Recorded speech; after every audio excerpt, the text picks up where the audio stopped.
হে প্রভু রহমান, হে প্রভু রহমান, দাও গো ক্ষমা করে, দাও গো ক্ষমা করে, দাও গো ক্ষমা করে, দাও গো ক্ষমা করে।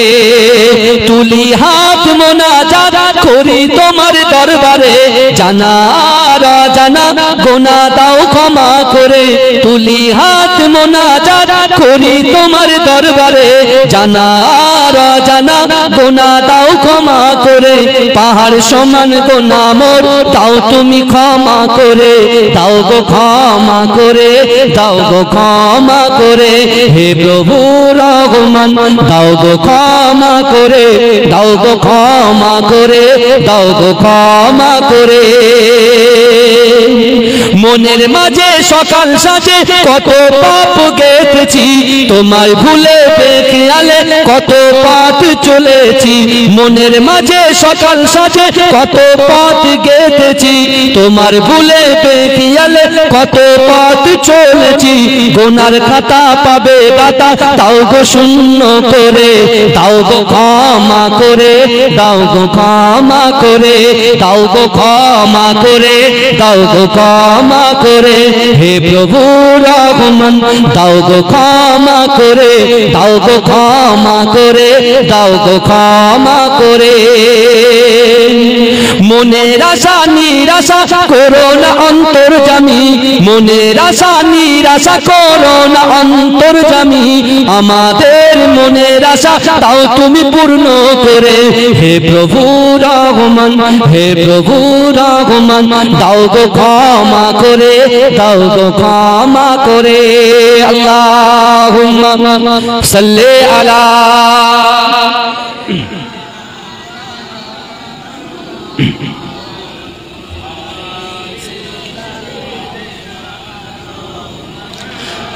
একটু জিকির করেন, লা ইলাহা ইল্লাল্লাহ, লা ইলাহা।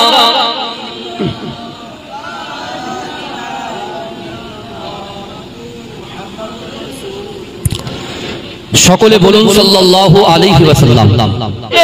এই জালসাটা দেওয়ার জন্য যদি সবচাইতে খুশি যদি কেউ হয়, বিশ্বাস যে লোকটা ওই কম্বল গরম করছে বাড়ির ভিতরে, যে যুবকটা মিনি মার্কেটে ঘোরাফেরা করছে, বাড়িতে বসে আড্ডা মারছে, আমি তাদেরকেই বলছি বিশ্বাস করো, আজকের দিনে সবচাইতে বেশি খুশি যদি কেউ হয়, আমার সামনে আমার পিছনে ডানে ডানে বাদিকে যত কবরবাসীরা কবরে শুয়ে আছে, ওই কবরবাসীর রূহগুলো সবচাইতে বেশি খুশি মানাচ্ছে। জোরে বলে কোন রূহগুলো খুশি মানাচ্ছে?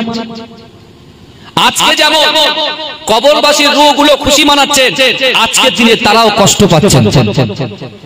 কারা খুশি মানাচ্ছে আর কারা কষ্ট পাচ্ছে একটু ভালো করে শুনে নেন। বাপ যখন ইন্তেকাল করেছিল, মা যখন ইন্তেকাল করেছিল, মা বাপের লাশের পাশে দাঁড়িয়ে দাঁড়িয়ে ওই ফুপিয়ে ফুপিয়ে কান্নার কথাটা তোমার মনে পড়ছে তো? তুমি কত কান্না কেঁদেছিলে বাবাকে যখন কবরস্থ করেছো। মিনহা খলাকনাকুম ওয়া ফিহা নুঈদুকুম ওয়া মিনহা নুখরিজুকুম তারাতান উখরা বলে তিন মুঠো মাটি যেই বাপের বুকের উপরে তুমি যখন দিয়ে এসেছিলে, যখন তাকে দাফন করে বাড়িতে চলে এসেছিলে, সেই সময় তুমি একদিন দুদিন তিন দিন পর পর মসজিদে নামাজ পড়তে গিয়েছিলে, আর মসজিদে নামাজ পড়ে বাপের কবর জিয়ারত করেছিলে।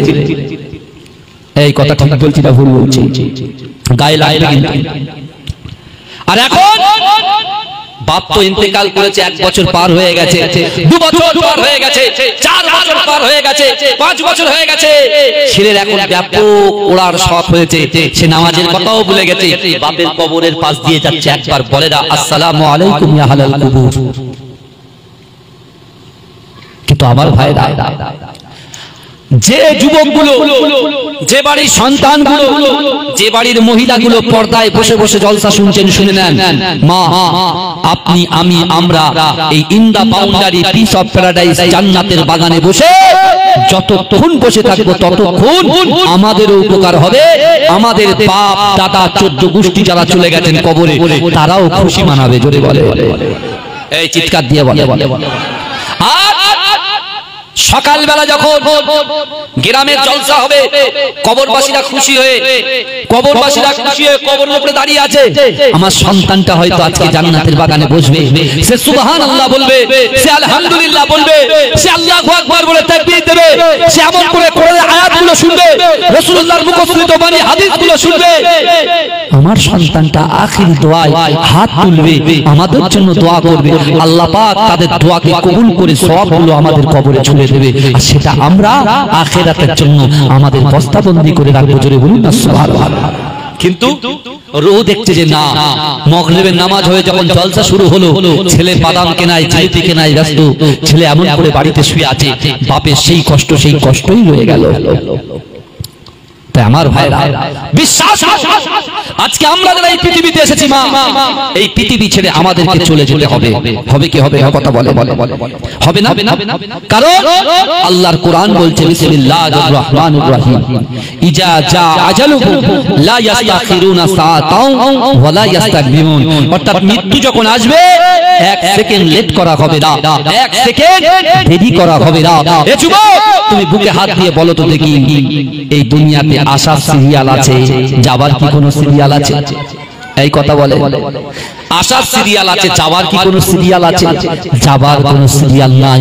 কিন্তু আমার ভাইরা, আজকে যখন এই দুনিয়া ছেড়ে আমরা চলে যাব বাবাজি, একটা জিনিস আপনি মনে করেন, আপনার যদি চিন্তা করেন, আপনার যদি শরবত খাওয়ার ইচ্ছা হয়, শরবত, তাহলে চিনিকে রাখবেন হারোয়ার মেলায়, চিনিটাকে সুগারটাকে রাখবেন হারোয়ার মেলায়, আর পানিটাকে যদি স্টেজে রাখা হয়, আপনি বলেন শরবতের স্বাদ পাবেন? কথা বলে, শরবতের কোনো অস্তিত্ব পাবেন? তা একটা মানুষের অস্তিত্ব কিসে বলেন তো? একটা মানুষের অস্তিত্ব করতে গেলে দুটো জিনিস লাগে, একটা বডি আর একটা হচ্ছে আত্মা, তার নাফস। কথা ঠিক না? এখন আপনি বলেন তো, আমরা বডিকে সুন্দর করে মাজা ঘষা করছি, যা করছি, খাওয়া দাওয়া, গাড়ি বাড়ি, অর্থ সম্পদ, যা কিছু দেখছেন, এসব কিছু কিন্তু বডির জন্য। কিসের জন্য বাবাজি একটু কথা বলে? কিসের জন্য? বডির জন্য। এখন এই বডি থেকে যদি আত্মাটা চলে যায়, এই বডিটার নাম কি হবে বলুন তো? লাশ। তাহলে এই বডির আর কোনো কাম আছে? কোনো কাজ থাকবে বলে মনে হয়? থাকবে না। কিন্তু আমার ভাইরা, আল্লাহ পাক রব্বুল আলামিন রূহের জগতে সকল রূহকে যখন আল্লাহ সৃষ্টি করেছিল, আমার মা বোনেরা ভালো করে শুনে না, রূহের জগতে আল্লাহ যখন সকল রূহকে সৃষ্টি করেছিলেন, আল্লাহ পাক সকল রূহকে বলেছিলেন, আমি কি তোমাদের রব নই? আমরা সকলে এক বাক্যে আমরা বলেছিলাম, কলু বালা, অবশ্যই আপনি আমাদের রব। জোরে বলুন না সুবহানাল্লাহ। আল্লাহ পাক দুনিয়াতে পাঠিয়েছেন আমাদেরকে ইবাদত বندگی করার জন্য, আমাদেরকে দুনিয়াতে আল্লাহ পাঠিয়েছেন মানুষকে সেবা করার জন্য। এ যুবকেরা ভালো করে বোঝার চেষ্টা করে, আল্লাহ পাক যে ইবাদত বندگی করার জন্য পাঠিয়েছেন, বর্তমান সময়ে আমরা সেই ইবাদত আর বندگی ভালো করে করতে পারছি তো? এটা ভালো করে খেয়াল রাখেন, কারণ আজকে দুনিয়ার মোহে পড়ে, দুনিয়ার লোভ লালসা আজকে মানুষকে এমন ভাবে গাফিল করে দিয়েছে। আজকে দেখছেন না, মুখে বলে রাসূলকে মহব্বত করি, মুখে বলে আল্লাহকে ভয় করি, তার নজির কিন্তু আজকে আমি এখানে এসে দেখতে পাচ্ছি। বিশ্বাস করেন, 1200 লোক যদি এখানে আসে, এই জায়গা দেওয়া যাবে প্যান্ডেলে? এই প্যান্ডেলে জায়গা দেওয়া যাবে? যাবে না। আমার ভাই জানেরা, হে নবী পাকের উম্মত উম্মতিরা, হে নবী দেওয়ানারা, বিশ্ব নবী রাসূলুল্লাহ সাল্লাল্লাহু আলাইহি ওয়াসাল্লাম, আমার দয়াল নবী রাসূলুল্লাহ সাল্লাল্লাহু আলাইহি ওয়াসাল্লাম মদিনার মসজিদে নববী শরীফে সাহাবাদেরকে নিয়ে বসে আছেন। হে যুবকেরা, আল্লাহ রাসূল সাহাবাদেরকে বলতে লাগলেন, হে আমার সাহাবারা, না না না না না, আমার আখিরি জামানায় কিছু উম্মত থাকবে, তারা মুখে বলবে আল্লাহকে ভয় করি, মুখে বলবে রাসূলকে মহব্বত করি, কিন্তু না না না, তারা অন্তরে আল্লাহকে ভয় করে না, তারা অন্তরে রাসূলুল্লাহর মহব্বত করে না। কিন্তু আমার সাহাবারা, আমার আল্লাহ পাক রব্বুল আলামিন বান্দাকে জানিয়ে দিয়েছে, বান্দা না না না, আমি আল্লাহ পাক রব্বুল আলামিন ওই বান্দার বাহ্যিক দিকটা দেখি না, ওই বান্দার বাহ্যিক দিকটা দেখি না, আমি আল্লাহ পাক ওই বান্দার অভ্যন্তরীণ অর্থাৎ অন্তরের দিকে তাকিয়ে থাকি। এই জন্য বলবেন না, আল্লাহ কোথার দিকে তাকিয়ে থাকে? আল্লাহ বাহ্যিক দেখেন না, ভিতরটা দেখেন। যদি বলুন না সুবহানাল্লাহ। এখন আমরা যা বর্তমান সময়ে যেটা চলছে, এখন আপনি দেখুন তো, মেলায় লোক বেশি আর জলসায় লোক কম। আপনি দেখেন মিনি মার্কেটে লোক ঘুরছে, জলসায় লোক বসে আছে কম। তার মানে কি বলেন তো? এটা কিয়ামতের আলামত। আপনি একটুখানি পিছনের দিকে যান, তখন আমরা পৃথিবীতে আসি, বুঝলেন? আমার দাদা ভাই মাজরাই কিসা মাহমুদ ভক্ত বখতিয়ারি রাহমাতুল্লাহ আলাইহি মুজাদ্দিদ জামান আমির শরিয়াত আলা হযরত দাদা হুজুর পীর কি রাহমাতুল্লাহ আলাইহি তৃতীয় নম্বর খলিফা আহমদ আলী হামিদ শাহ জালালি রাহমাতুল্লাহ আলাইহি তানার সন্তান আমার দাদা, বুঝলেন? আমার দাদা ভাইয়ের বয়স ছিল 103 বছর। 103 বছর বয়সে 2010 সালে ইন্তেকাল করেছে, বুঝেছেন? কিন্তু সেই দাদার মুখ থেকে যখন ছোট ছিলাম আব্বার সঙ্গে দাদা ভাইয়ের কাছে যেতাম, বসে থাকতাম। তা একটা জলসা শোনার জন্য 7টা গ্রাম হেঁটে হেঁটে মানুষ এসে বসে থাকতো।